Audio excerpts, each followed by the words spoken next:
আর একটা বিষয় হচ্ছে যে আমরা পদ্মা সেতুর জন্যও আমরা দীর্ঘদিন লড়াই করেছি। আমাদের ইলেকশন ম্যানিফেস্টোতে আমাদের স্থানীয়ভাবে এবং আমাদের জাতীয়ভাবেও পদ্মা সেতুর জন্য আমরা বিষয়টাকে সামনে এনেছি।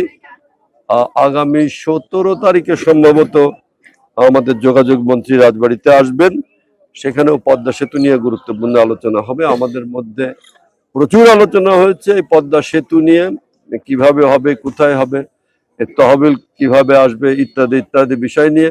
পদ্মা ব্যারেজের মতোই পদ্মা সেতুর বিষয়টা আমরা প্রচুর আলোচনা করেছি। আমি আশা করি ইনশাল্লাহ পদ্মা ব্যারেজের সাথে সাথে আমাদের পদ্মা সেতু প্রকল্পটাও আমরা ইনশাল্লাহ বাস্তবায়ন করতে পারবো।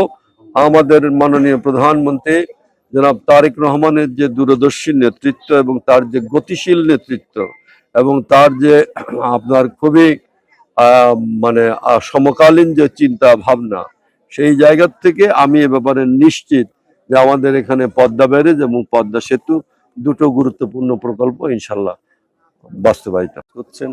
আমরা এটাকেও একটা আধুনিক লেক করে এখানে মৎস্য উৎপাদন, শাকসবজি উৎপাদন এবং এলাকার যুবকদের, জেলেদের সকলের উৎপাদনের ক্ষেত্রে এই জায়গাটা আমরা ব্যবহার করতে চাই। অনুরূপভাবে গোয়ালন্দ বাজারের যেটা বললেন সেটাও আমরা আমাদের বিবেচনায় আনছি। এগুলো হবে, সবেমাত্র শুরু, অপেক্ষা করেন, দেখতে পারবেন। হ্যাঁ, এগুলো আমরা করবো। Thank you.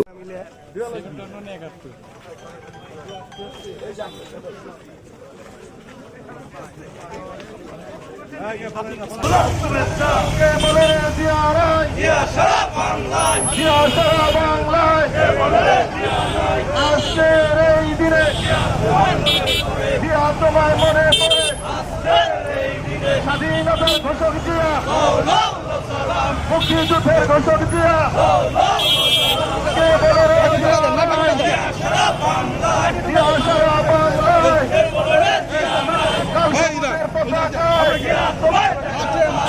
তোমায় দেখা যায় আজকের এই দিনে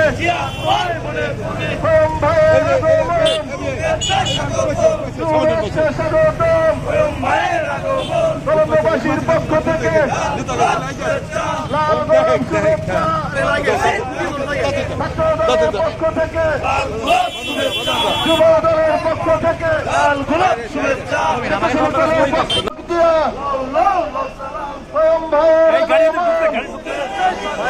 শুভেচ্ছা স্বাগতম বলে রে দিয়াবাসীর পক্ষ থেকে লাল গোলাপ শুভেচ্ছা। প্রিয় নেতৃবৃন্দ।